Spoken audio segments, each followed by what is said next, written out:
Welcome to Kishore academy.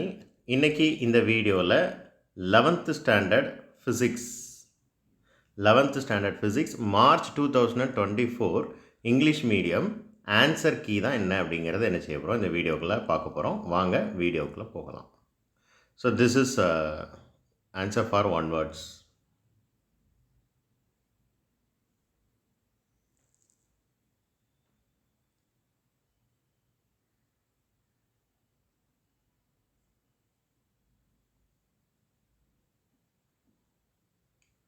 Two marks.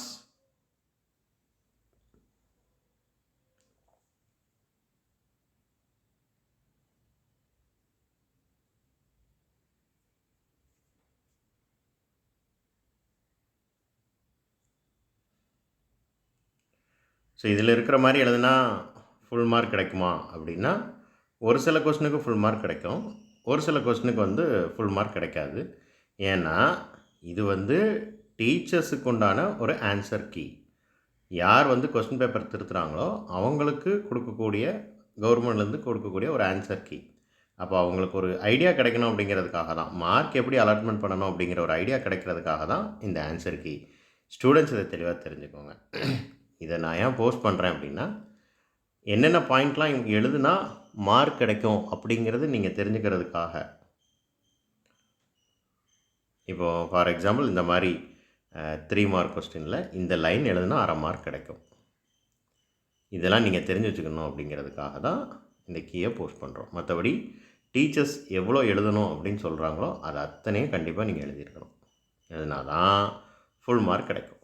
ஒரு வேளை slow learners வேணால் இங்கே இருக்கிறத எழுதிக்கலாம். நீங்கள் பாருங்கள், ஃபண்டமெண்டல் குவான்டிட்டி கரெக்ட் டெஃபினிஷன் எழுதணும், எக்ஸாம்பிள் எழுதணும். 1 எக்ஸாம்பிள் எழுதினா போதும், ஆஃப் மார்க் கிடைக்கும்.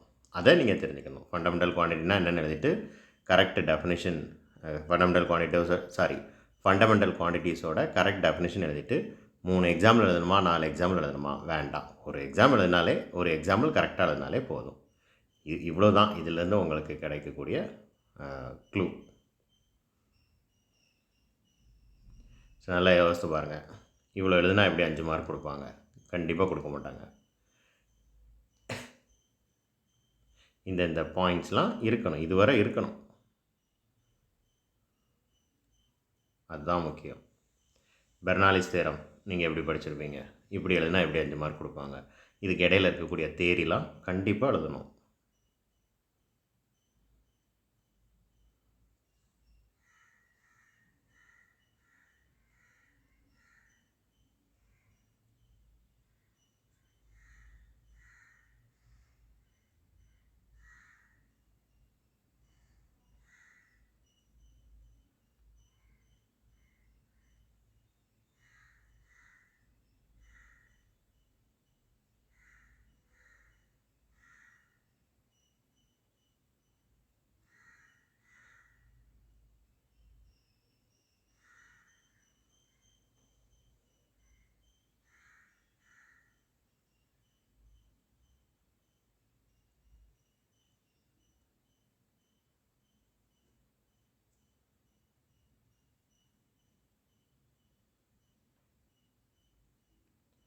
That's all.